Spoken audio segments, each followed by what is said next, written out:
어느 영화에서처럼 유전무죄 무전유죄를 부르듯 권력을 가졌다는 혹은 돈을 가졌다는 이유로 죄로부터 자유로워지는 것은 어느 순간부터 진리처럼 보여지기도 합니다.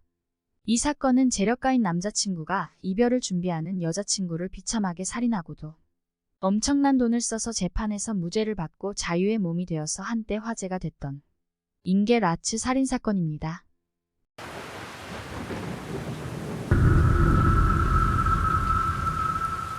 인게 라츠는 1983년 3월 9일에 남아프리카 공화국 프레토리에서 태어났습니다. 그녀는 밝고 아름다웠으며 똑똑하고 친절해서 학교에서 인기가 많은 학생이었습니다. 부유한 집안의 외동딸이었던 인게는 부모님의 사랑을 듬뿍 받고 자랐습니다. 부모의 아낌없는 정신적, 경제적 지원을 받았으며 부모님의 기대에 어긋나지 않게 전 과목 만점을 받는 우수 학생이었습니다.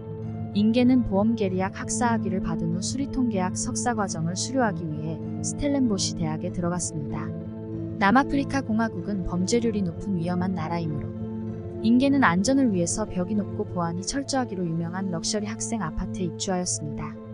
인게는 어머니와 무척 사이가 좋았으며 두 사람은 인게가 학교 가기 전 매일 아침마다 통화했습니다. 2004년 11월 인게는 프레드 벤 더 바이어와 데이트를 시작했습니다. 프레드는 아주 부유한 집안의 막내 아들이었으며 케이프타운에 있는 유명한 보험회사에서 일하고 있는 유능한 사람이었습니다. 그들은 완벽한 커플로 보였으며 사람들의 부러움을 샀습니다. 처음에는 서로를 아끼고 많이 사랑했기 때문에 결혼까지 생각했었습니다. 하지만 몇 달 후부터 인게에 대한 프레드의 구속과 집착은 심해졌고 두 사람은 자주 다투게 되었고 인게는 이런 관계에 점점 지쳐가고 있었습니다. 2005년 3월 16일 오후 프레드는 인게가 전화도 받지 않고 문자에도 답이 없자 걱정하기 시작했습니다. 그는 계속 전화를 했고 그래도 연락이 없자 10시 18분에 인게한테 마지막 문자를 보내고 인게한테 무슨 일이 생긴 것 같다며 그의 친구들과 함께 인게 집으로 출발했습니다. 그가 살고 있던 케이프타운에서 그녀의 집까지는 40분이나 걸리므로 마음이 초조했던 프레드는 인게 집 근처에 살고 있던 자신의 친구 크리스토한테 지금 빨리 가보라고 부탁했습니다. 10시 30분에 크리스토는 아파트 게이트에 도착했으며 그녀의 집으로 인터컴을 눌러도 아무런 대답이 없자 그곳에 사는 주민도움으로 단지 안에 들어갔습니다.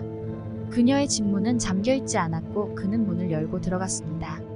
그리고 형체를 알아보지도 못할 정도로 맞은 듯한 얼굴을 하고 피범벅이가 돼서 소파에 누워있는 인게를 보고 크리스토는 비명을 지르며 밖으로 뛰쳐나가 경찰을 불렀습니다. 그녀는 테레비 리모컨을 쥐고 있었고 그녀 다리 위에는 잡지가 놓여 있었습니다. 무언가에 아주 심하게 맞은 것처럼 얼굴이 형체를 알아보지 못할 정도로 뭉개져 있었으며 그녀의 목은 칼로 여러 번 공격당한 상처가 있었습니다. 단순한 살인이 아니라 광란의 살인이었습니다. 욕실의 싱크대는 범인이 손을 닦은 흔적이 있고 피가 묻은 수건은 바닥에 있었습니다. 그 아파트는 보안이 철저하기 때문에 아무나 들어올 수도 없었고 침입 흔적이 없었기 때문에 경찰들은 인게가 문을 열어줘서 들어온 잘 아는 사람이 범인일 거라고 생각했습니다. 그리고 부엌에 있던 칼집에서 큰 칼 하나가 사라졌고 게이트 문을 여는 리모컨이 없어졌다는 걸 알아냈습니다. 커피 테이블 위에는 DVD 케이스가 열려 있었으며 인게는 리모컨을 손에 쥐고 있었고 살해당할 때 그녀가 DVD로 영화를 보고 있었습니다. 그리고 DVD 커버에 있는 지문을 채취했으며 화장실에서 피로 찍힌 족적을 발견했습니다. 경찰관들은 그녀의 행적을 하나하나씩 추적하기 시작했습니다. 사건 발생 5일 전 3월 11일 인게는 부모님 집에 방문했습니다. 어머니는 딸의 손에 멍이 든 걸 알아챘고 인게는 소매를 내려 감췄습니다. 어머니는 인게가 무언가를 숨기고 있다고 느꼈습니다. 3월 15일 인게와 프레드는 인게 아파트에서 크게 싸웠습니다. 갈수록 심해지는 그의 집착에 그녀는 많이 지쳐가고 있었고 프레드는 그녀한테 자기를 사랑하지 않는 것 같다며 도리어 더 큰 화를 냈습니다. 인게는 프레드가 자기를 의심하고 집착해서 계속 싸움을 하게 된다면 더 이상 관계는 지속하기 힘들 것 같다고 말했습니다. 다음날 아침 프레드는 앞으로 우리 관계가 어떻게 됐으면 좋겠는지 또는 자기한테 말할 게 있으면 편지에 써서 달라고 부탁하고 인게 집에서 나왔습니다. 인게는 그의 부탁대로 편지를 썼고 프레드한테 가서 그 편지를 전했습니다. 그 후 그녀는 소꿉친구 윈피를 만나 점심 식사를 했습니다. 인계는 윈피에게 그동안 프레드와 있었던 일과 어제 싸운 일까지 모두 털어놨습니다. 그리고 프레드와 곧 헤어질 것 같다는 말도 했습니다. 윈피와 헤어지고 그녀는 1시 15분에 집에 도착했습니다. 이사 올 때 부셔졌던 타일을 교체하러 수리공들이 왔습니다.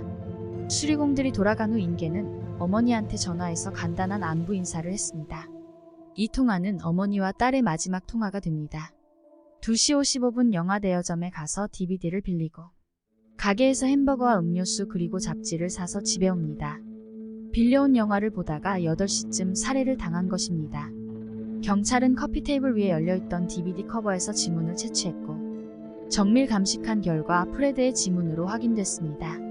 남아프리카 공화국은 범죄율이 높은 세계에서 가장 위험한 국가 중 하나로 범죄가 빈번히 일어나지만 이렇게 아름답고 똑똑한 부유층 외동딸이 자신이 살던 고급 아파트에서 살인당하는 게 흔한 일이 아니었기 때문에 남아프리카 공화국 전역에 있는 각종 언론 매체에서 헤드라인으로 인계 사건을 앞다퉈 다뤘습니다. 남자친구인 프레드를 살인과 상당히 밀접한 관계가 있지 않을까 하는 추측성 기사가 쏟아져 나왔습니다. 자기를 범인으로 몰아가는 분위기 속에서도 꿋꿋이 버티며 엄청난 슬픔에 빠진 인계 부모님 집에 가서 지내며 그들을 위로하며 같이 슬퍼했습니다. 처음에는 인계 부모님도 프레드를 의지하고 위로를 받았지만 그들도 곧 프레드를 의심하게 되었고 그들의 집에서 쫓아냈습니다. 그동안 경찰은 천천히 퍼즐을 맞추고 있었습니다. 인계가 무참하게 살해당한 날, 전기기사들이 차고에 선풍기를 설치하기 위해 아파트 단지 안에 왔으며 2명의 수리공들이 인계 집에 타일을 고치러 왔었고 거주자들도 많이 각자 집에 있었습니다.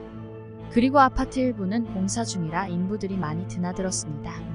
경찰은 아파트에 있었던 사람들 그리고 인계 주변 인물들을 조사했습니다. 그녀의 친구 윈피의 전 남자친구부터 프레드의 룸메이트인 마리어스, 그리고 물론 가장 강력한 용의자인 프레드까지 알리바이를 조사하기 시작했습니다. 경찰의 의심과 다르게 프레드의 알리바이는 확실했습니다. 심지어 프레드가 그의 사무실 건물을 출입하는 것이 찍힌 CCTV 영상도 있었습니다. 프레드가 근무 중에 떠나는 모습은 영상에 나오지 않았습니다. 한때 인계를 짝사랑했었던 프레드의 룸메이트인 마리우스도 용의자 명단에 올랐습니다.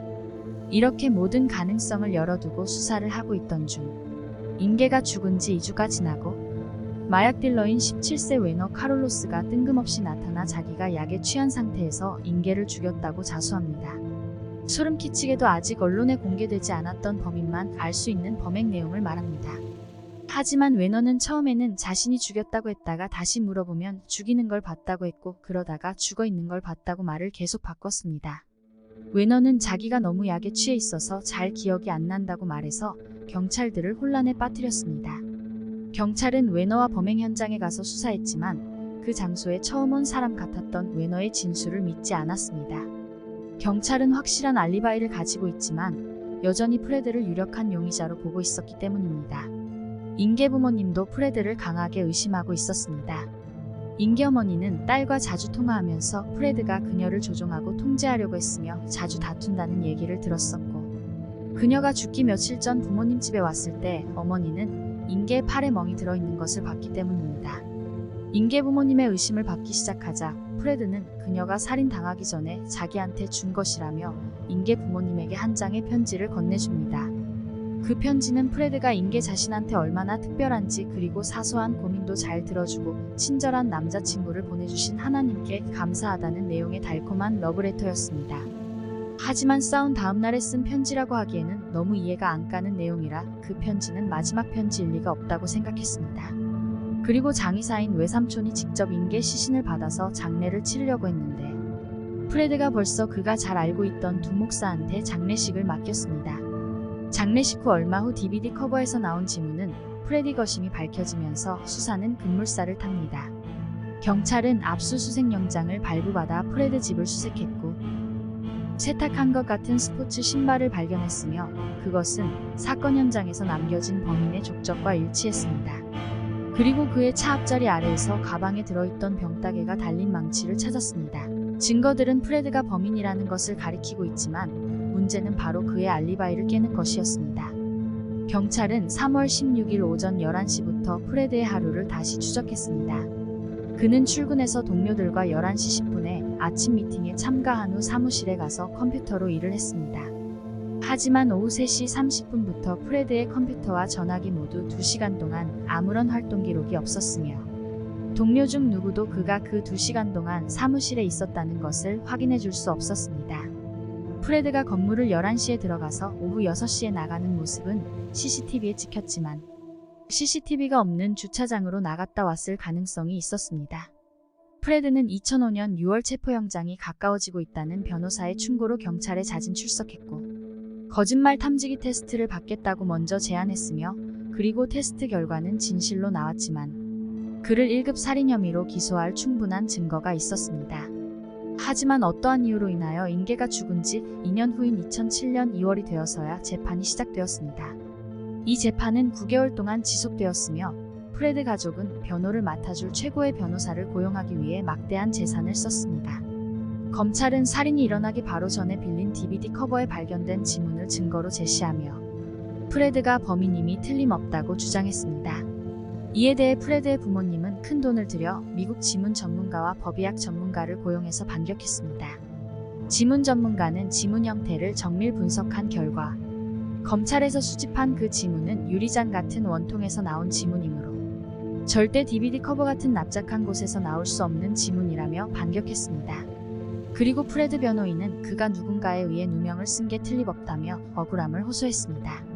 경찰의 초등 수사의 실패로 증거로 수집되어야 했던 그 문제의 DVD는 대여점에 반납이 되었으며 처음에 도착한 경찰들은 현장을 마구 걸어다녀 증거를 훼손하였으며 사건 당일에 그 아파트에 있었던 근로자들은 대부분 불법적으로 일을 했기 때문에 공사 완공 후 흩어져 연락도 힘들었습니다.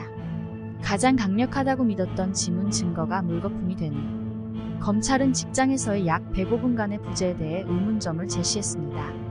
프레드 변호인은 그 짧은 시간에 그가 일하는 케이프타운에서 왕복 80분 거리에 있는 인계집까지 가서 살인을 하고 그리고 아무렇지도 않은 듯한 단정한 모습으로 회사에 복귀하여 다시 일하는 건 불가능하다고 반박했습니다. 증인석에 나온 프레드 직장 동료들도 그의 모습은 여느 때와 마찬가지로 평온했다며 프레드 측 변론에 힘을 실어줬습니다. 왜 인계의 마지막 편지를 부모님한테 숨겼는지에 대한 검찰의 질문에 그 편지 내용 안에 인계 아버지 알코올 문제에 대한 언급이 있었고 아버지가 그걸 보면 상처를 받을 것 같아서 그랬다고 진술했습니다.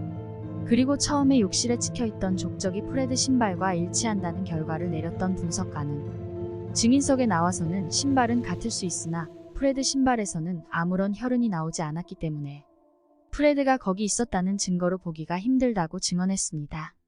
물론 마지막 증거인 망치도 혈흔 반응이 없어서 증거로 기각되었습니다. 2007년 프레드는 모든 혐의에 무죄 판결을 받고 자유의 몸이 되었습니다.